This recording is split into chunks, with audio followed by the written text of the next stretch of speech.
Hi, good afternoon, everyone. My name is Betty Rhodes. I'm the Executive Director of HillVets. Welcome to CAPCON 2020. CAPCON is the culmination of our HillVets LEAD program. It's a capstone project that's meant to challenge our proteges, but also to present timely discussions to our community. This CAPCON definitely looks a little bit different. But the idea is the same, and it's to present that dynamic, timely conference to and with leaders in the veteran, military, and communications communities. So the whole cohort of LEAD, this is our fourth cohort now, it all looked a little different this year.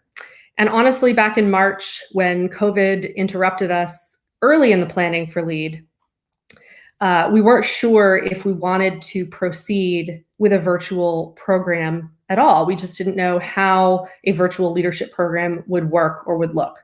But we decided to press on ultimately because we truly believe in the power of our community, and we believe that we provide significant value to the participants in our programs, and we still believe that.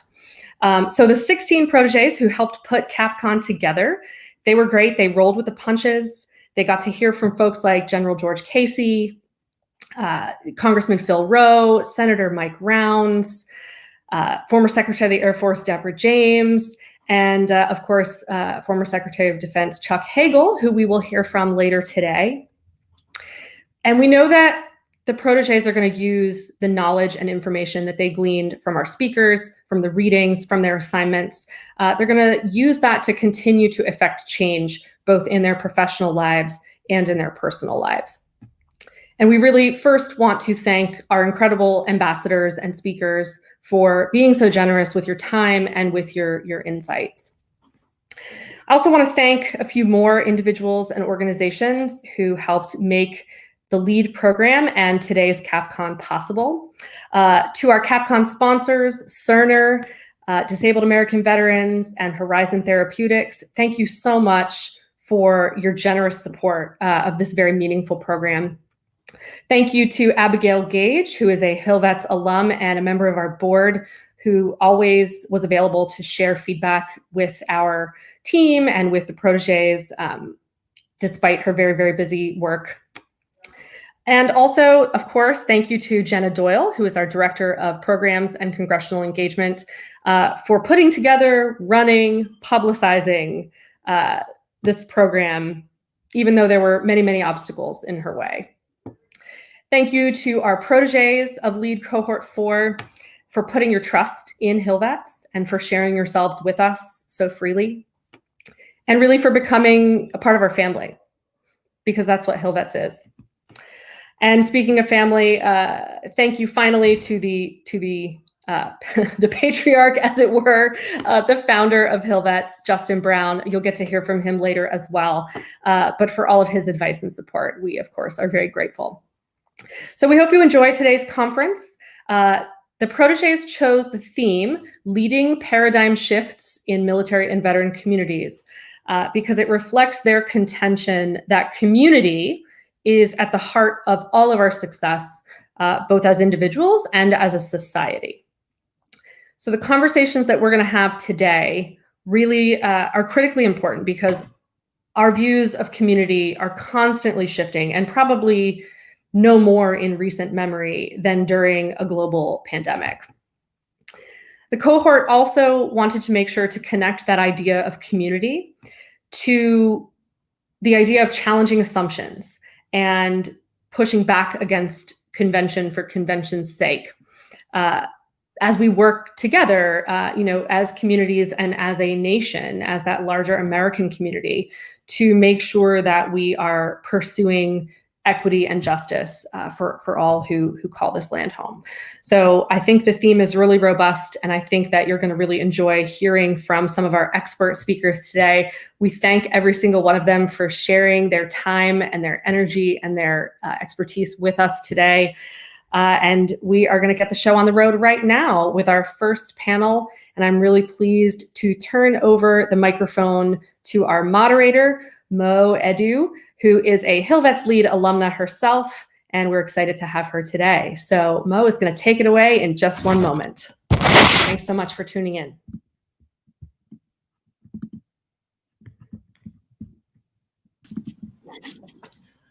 Greetings and salutations to everyone. Thank you for joining us today at CAPCON 2020 Live. It is going to be amazing. We have amazing expert panelists that will be telling you their different perspectives and insight on today's topic. My name is Moji Sola Adu. I am an alumna of HillVets LEAD program. I'm also the CEO of the Startup Guru and award-winning media personality. Today, we are going to be talking about fostering professional allyship, how advancing marginalized communities can better us all. What does allyship look like? Allyship is the practice of emphasizing social justice, inclusion, and human rights by members of an in-group to advance the interests of an oppressed or marginalized group.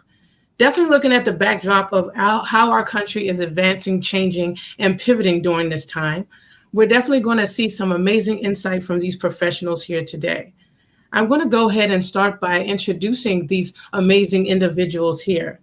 We have Lieutenant Sabrina Reyes-Dods. Here she is the coordinator of Women in Submarines, COMSUBLANT, and also we have Bean Castro, Deputy Director of the House of Office of Diversity and Inclusion. We have Jeff Hall, National Employment Director of the DAV. Thank you all for joining us today. How are you all doing today? Great. Thank you.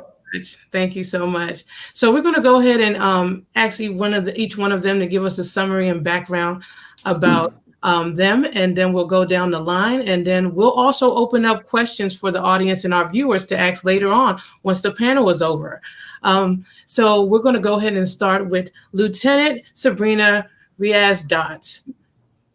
Hi, everyone. I'm Lieutenant Reyes-Dods. You can call me Sabrina on the panel. I am currently the Women in Submarines coordinator at COMSUBLANT. What that means is I'm essentially building and shaping the policy to get more women on submarines, since there's only a few crews right now that are currently open to women in the submarine force. Before that, I served on the USS Minnesota, which is a fast attack Virginia-class submarine out of Groton, Connecticut. Spent 3 years there, did a deployment with them. I was one of 3 women in a crew of about 120 men. And it was a really great time. I'm excited to talk about it. Definitely. Thank you so very much, Sabrina. And we also want to talk and to introduce yourself, Jayvin Castro. Tell the people about you a little bit. Yes, hi. Good afternoon, everyone, and thanks for having me here. My name is Jayvin Castro, and I am the Deputy Director of the House Office of Diversity and Inclusion. It is a brand new office. We are a independent, bipartisan office. In fact, we started this year with just Kimba Hendricks, who is the director of the office. She will be working with the Democratic caucus in the House, and me as a deputy director, I'll be working with the Republican conference. So our goal, even though we're brand new, we want to make sure that offices represent what their district looks like. So obviously, being important that we look like what America looks like up here in Congress. And I am also prior Navy. I was Navy enlisted for 10 years. So excited to learn more about the lieutenant's work, because I think that's really exciting what she's doing. So excited to be here. Thank you. Thank you so very much. And Mr. Jeff Hall. Good afternoon, everyone. It's a real pleasure to be here with HillVets, and of course DAV's continued association with HillVets, and we wish you guys continued success on this incredible journey that you're on. As I said, it is a pleasure to be here. I'm Jeff Hall. I'm the National Employment Director with DAV. I've been with DAV for 27 years. After an enlistment in the United States Army, I was wounded in combat during the first Gulf War. A lot of change in my career right then and there. If it was not for DAV being there first on the scene when I came home, I'm not sure where I would have ended up or how I would have ended up. But as luck would have it, I started my professional career with DAV in Chicago as a national service officer and being a benefits expert, and did that job for many, many years, nearly 20, before I moved into our legislative staff there in DC. I was working on the portfolio of benefits and the claims process, which is a lot better now than it was then, but obviously still work to go. Back in 2014, DAV decided that it was time for us to enter into the employment arena with so many men and women that were separating from active duty and still are. DAV began this journey that I'm on, which was creating an employment program. We had had some assistance with employment for years, prior, but to have an actual program set aside that was to help the men and women navigate the transition process, but really to help them secure meaningful employment was really of great interest to me from, all of the positions that I held with DAV. So in 2014, we did launch our national employment program, which I'm privileged to certainly be the director of. I'm happy to be here today to share you a lot of those details of certainly where we were and where we are now, and to learn all of the great things that everybody's going to be contributing today. So thank you for having me, and look forward to the program today. Thank you so very much, Jeff. And thank you all for your amazing continued service, and all those who have served out there. We thank you and appreciate you for what you continue to do. So let's go ahead and jump into the question. The first question that I pose to you all panelists is, why is professional allyship important to you? I want to go ahead and start with Jeyben. Would you like to start first? We'd love to, Mel. Thank you so much.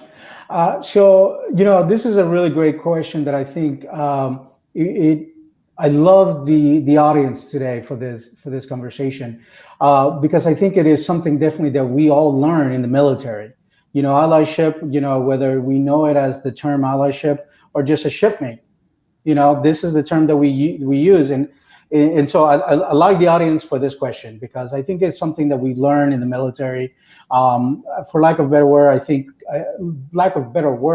I think we all learn it in boot camp, where they come in and they brainwash you into understanding that, it doesn't matter what that person next to you looks like, that's going to be your ally. That's going to be the person that's going to be standing next to you. So it doesn't matter if it's, a white guy from Idaho or from Tampa, or Canada-born Jamaican who is an immigrant to the U.S. That's your ally. It doesn't matter what they look like. So I think we learn in the military that allyship is how we get things done. That's why I am a very proud veteran that really stands proud and says, I belong to the world's greatest Navy. And that's what makes our military so great. It's that we are allyship, for each other. That's the kind of leadership training that we get, that we understand that we take care of our own. Doesn't matter who or what they look like. So that importance of allyship I got through my 10 years in the military. Definitely. Thank you so much for that. Definitely amazing insight. I also served as a Army veteran, and thank you so much for definitely sharing that.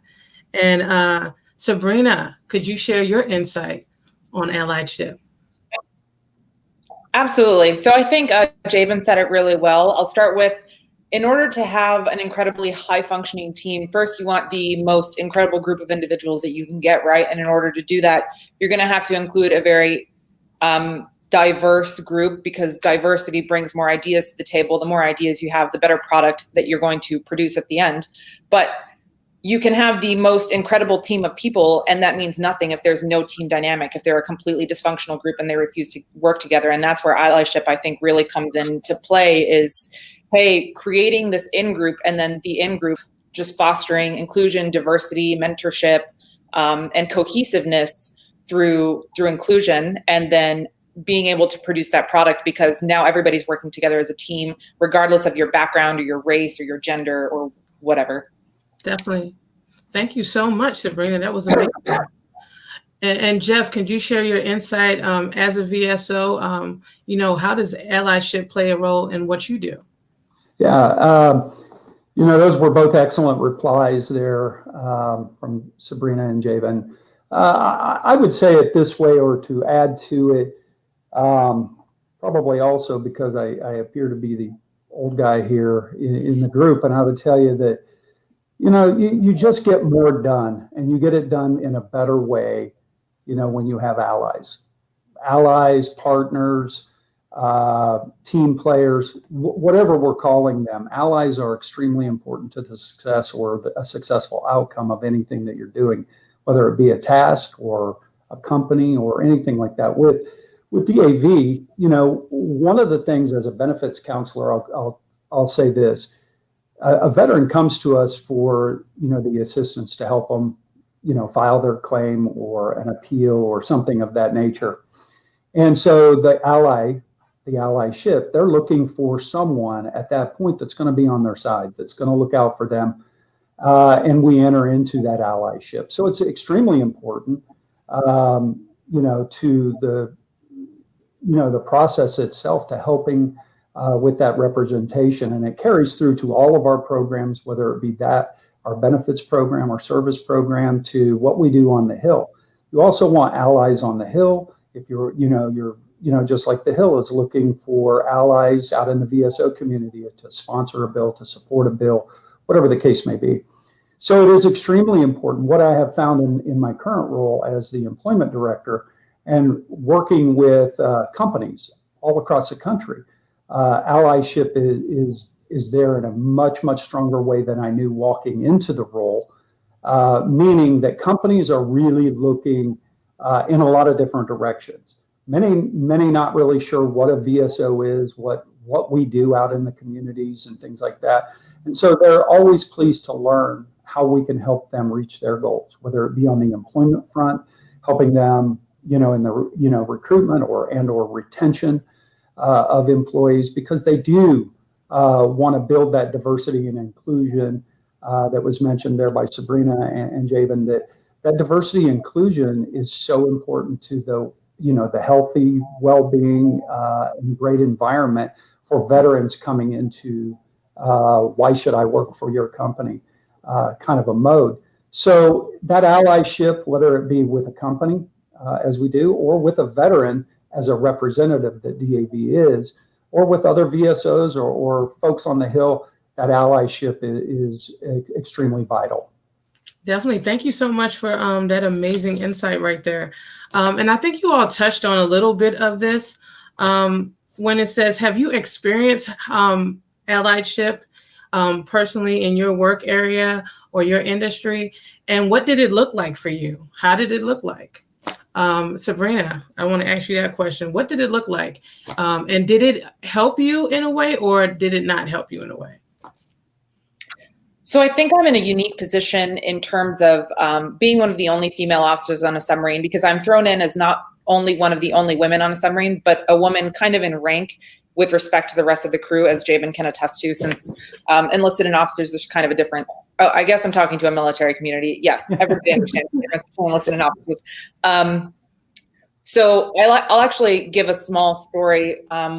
We had some sort of meeting in crew's mess, and after the crew was done and I just heard kind of some like joking around, and this is really interesting because the group is so young that they didn't mean any harm by this, but a young Black man said to a Hispanic man, he said, "Hey, speak English like we're in America," something like that. And I understand that he meant no harm. He's just, the class clown, wanted to get attention, wanted to get a laugh out of everybody. But it actually was really upsetting to me because I don't think that he understands how that doesn't foster allyship in the workplace, in a professional environment where everybody should respect each other to the highest degree, since everybody's lives rely on each other, right?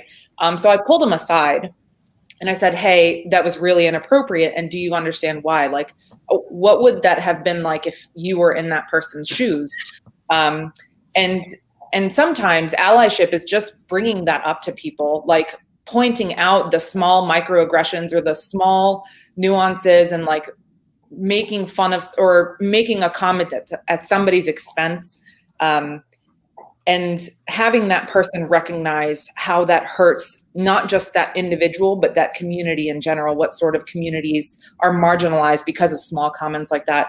And I think that individual, once I talked to him, was just so flabbergasted. He was like, and he found me probably several days later. I think he was kind of ashamed to talk to me for a bit. And he was like, ma'am, you have no idea like how much that changed me. Like, I really appreciate you pointing that out to me. I'm still so ashamed. I hope that you don't think differently of me. And I said, of course I would never think differently of you because I know you meant no harm by it. But the harm is there regardless. So that's kind of where I think allyship comes in as a leader, and then as somebody who may not necessarily be in that leadership position. It's still doing that peer-to-peer leadership and recognizing small things that counter allyship and not necessarily are conducive to an inclusive and diverse environment or a professional environment, and rectifying it.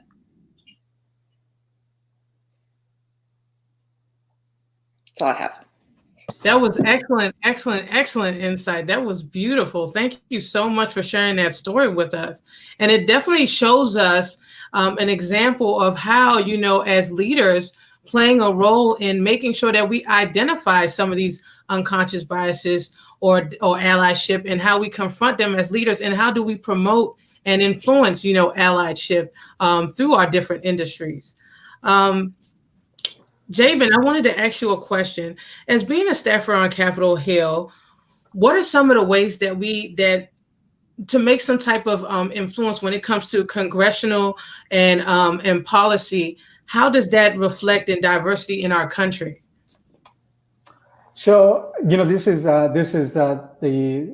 why I'm so happy, so passionate about the work that we're doing. As I mentioned earlier, our office is brand new. You know, we started June 1st with, just as I mentioned, Kimba, who will be working with the Democrat caucus, and myself working with the Republican conference. And now we've gone, you know, in the past few months, we now have a staff of 6, but we're still new. But this is the work that we are passionate about, because we understand that, you know, when it comes to diversity, equity, and inclusion, you know, it's not just something that we're doing because it feels nice, something that's good to do, right? I mean, there is a business case for diversity, equity, and inclusion.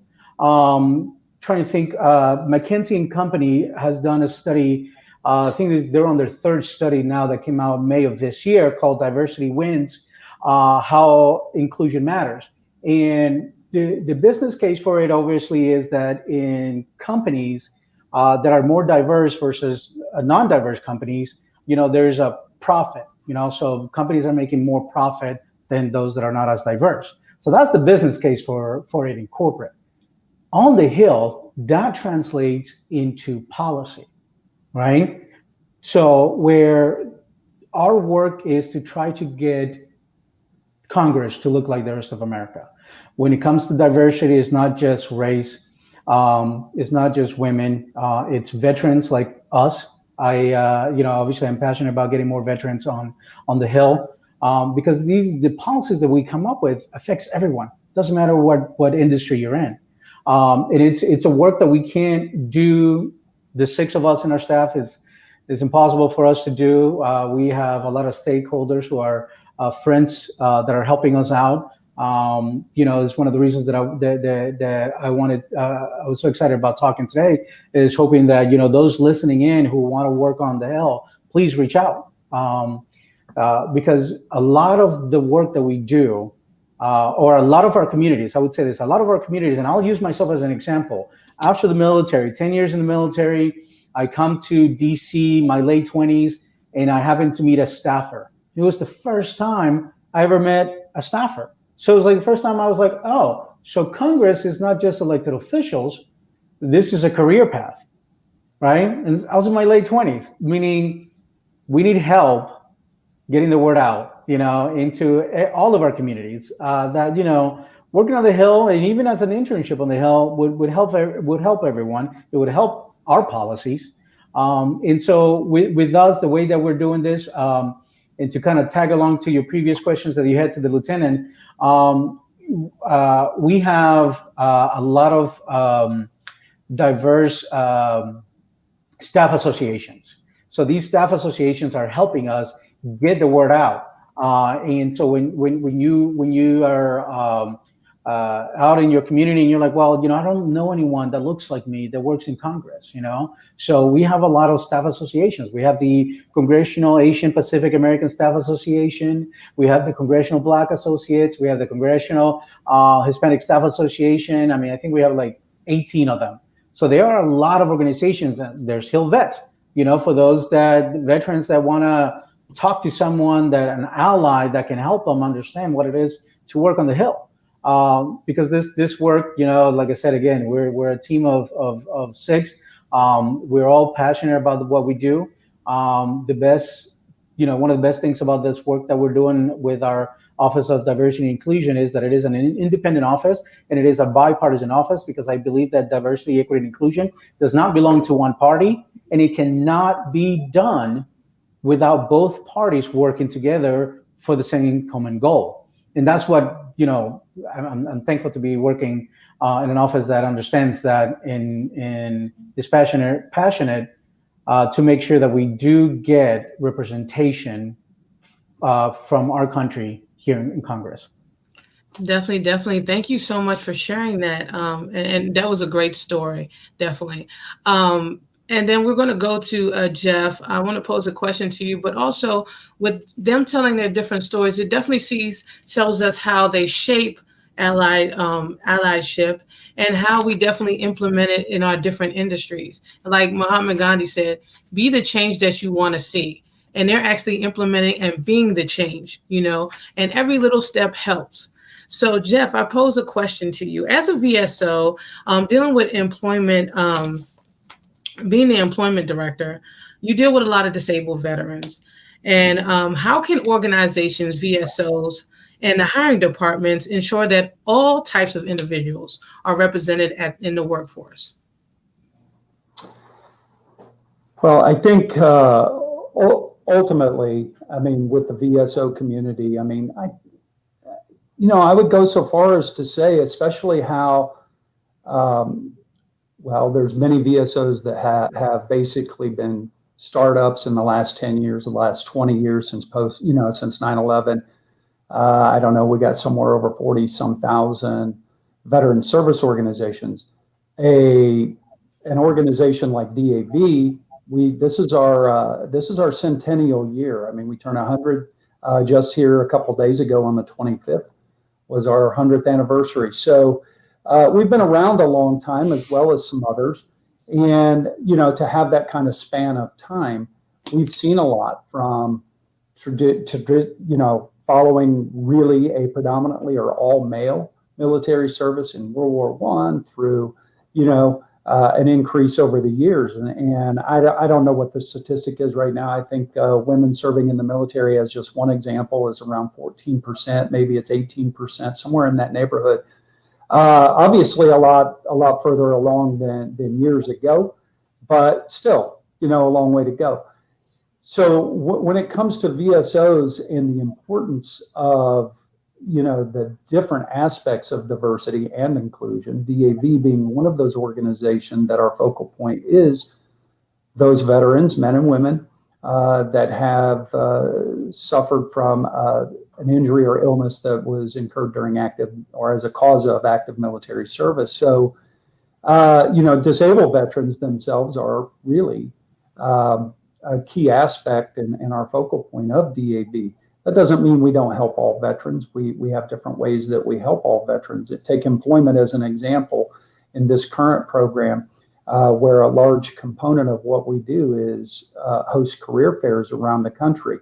And in doing those, it's hard to put out there that this is a job fair just for disabled veterans. Now, we did that, and of course, that's a much smaller group of people.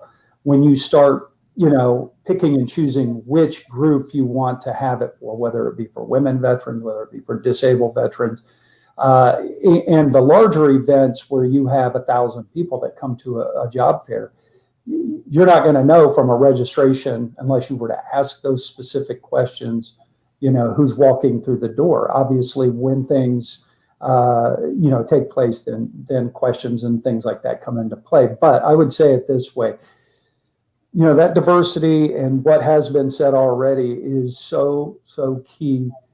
It was a key in my upbringing with DAV, as I had mentioned at the outset, I've been with DAV almost 30 years. Now, when I walked in, the service officer that was next on, I guess would be the lowest ranking, if you will, lowest tenured individual had 15 years on the job and 20 years of age on me. And so everybody else was older. So when you come in, I mean, it was kind of scary for the older guys because I had a different type of an energy. They had it at an earlier point in their life. So it wasn't rare, but we often forget those things as we move through. So I was a fresh set of eyes. I was coming in, I was asking all of these questions, and they basically sat me down and said, you got to take it easy. You got to relax a little bit. So they had to catch up with the questions that I was asking. And it just seems like overnight, I became that guy, where I was representing that particular age demographic. And I would say this about diversity, whether it's, race, gender, all of those things that are wrapped up into it, disability being so important to DAV. One of the things that also gets lost in the mix is generational diversity, and why that's so important, because you can be all of those things, but you're eventually going to be the old guy, plus you're this and this and this and all of these things. Generational diversity is something I think we're grappling with in many ways in the country. Important, but I'm one of those people, me personally, where I'm so thankful that I have kids that, they're out of college now, but they kept me young at heart, in the sense of kept me connected with the things that are important to their particular generation.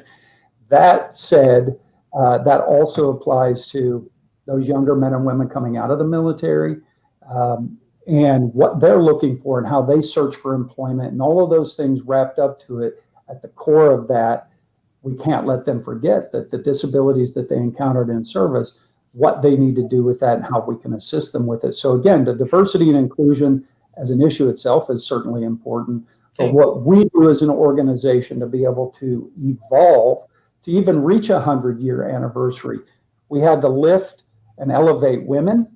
We had to lift and elevate younger veterans and things. So like our national commander is the first, post 9/11 veteran as a commander. Prior to him, he succeeded Delphine Metcalf Foster, who was our first woman national commander, who also happens to be African American. And there's all of these things that if DAV did not accept, embrace, and have all of that diversity and inclusion, we would not be able to continue the mission that we have of caring for all those men and women that serve.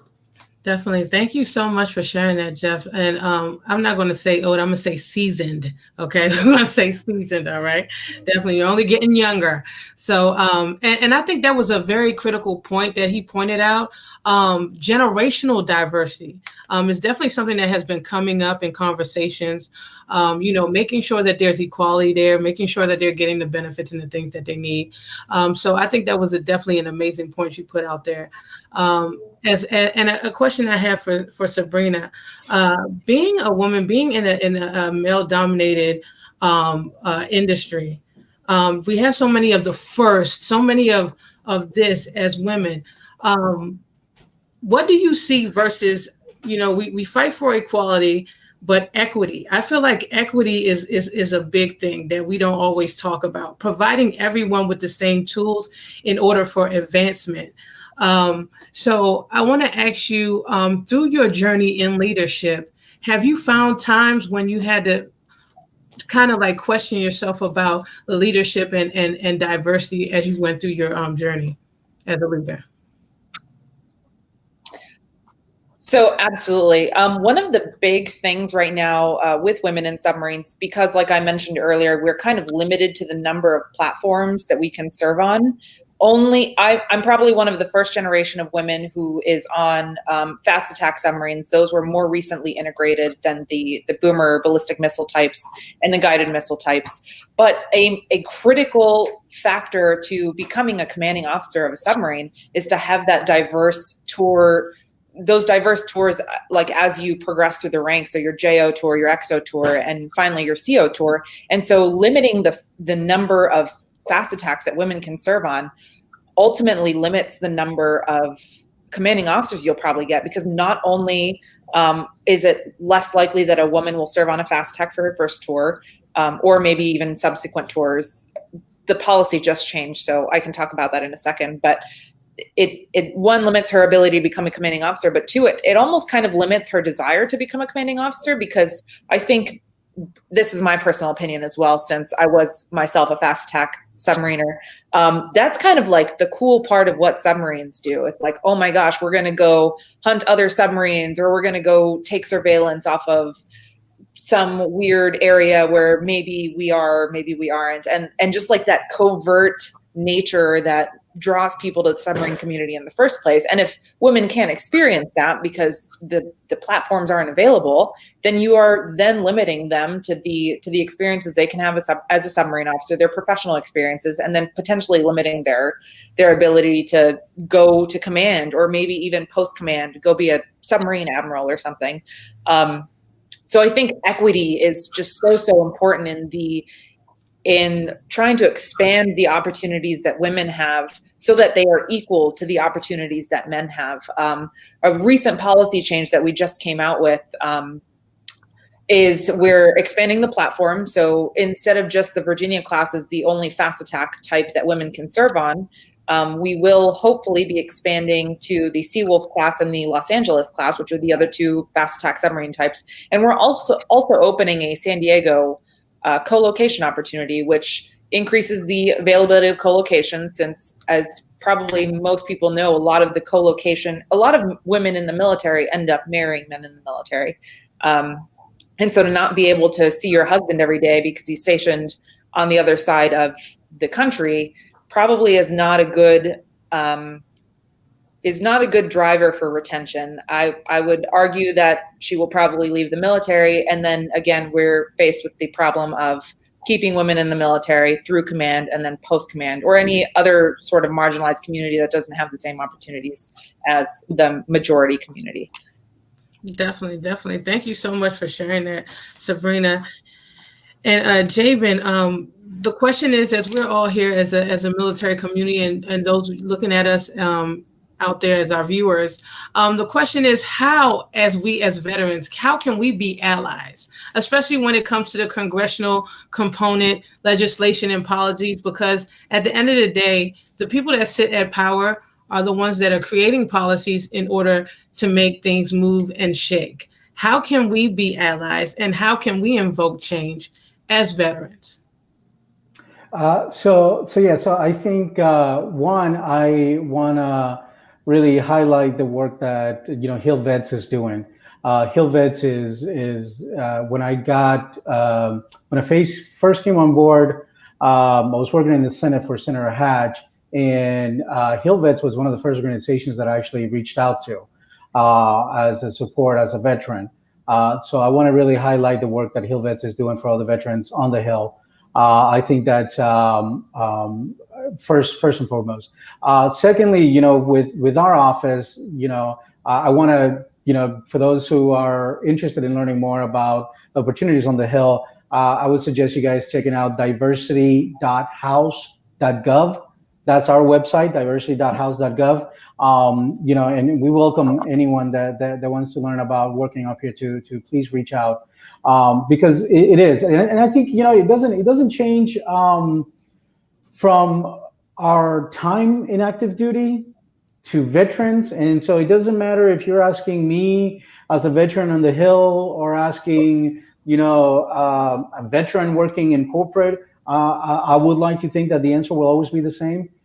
We look after each other. It's what we learn on the military. We have that bond. We, like I said earlier in the panel, that we are kind of brainwashed into that allyship, although we might not know it as allyship. That might not be the term we're used to. But especially in a town like DC, which is so small. DC is the smallest, biggest city you'll ever be in, especially in Congress. you can look at anyone, any veteran, and reach out to any veteran, and they will say yes. They will meet with you. They will talk to you. They will tell you their story on how they got here. They will help you whichever way they can in coming on board. I remember there was a Master Chief, Tony Gonzalez from Texas. He came as an active duty. He came here to work for Senator Rubio, and I'm telling you, within hours of him being on board, I had someone from Rubio's office getting in touch with me. Hey, there's a Master Chief here, Navy guy. I need you to meet him. I mean, it's that type of relationship that us veterans, I think we have everywhere we go.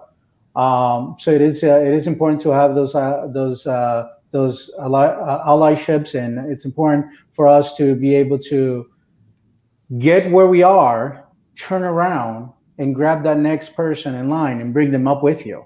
And I think that I've experienced that. I've been very lucky that I've been able to experience that in our communities here, whether that be just veteran or the Latino community or anything like that. So it is important, and I think that so far in my experience, we as veterans, we do that. Definitely. Thank you so much, Jayvin, for that amazing information. And don't forget to go to diversity.house. Definitely check out that information, learn more about diversity. Definitely a round of applause to our amazing panelists for sharing their time and experience with us today. Thank you so much to all of you. Thank you so much. And remember that, we want to be the change that we want to see at the end of the day. As we are growing as a country and developing, evolving, we are changing our cultures, the way of life. And definitely we invoke you to definitely go out there and vote. And definitely, whatever you can do to support HillVets and the whole entire movement of what they're doing an excellent program. Thank you all for definitely checking us out today. And we thank you so much. And stay tuned for more CAPCON 2020. Thank you. Gracias. Merci beaucoup. And ciao, everyone. Thank you.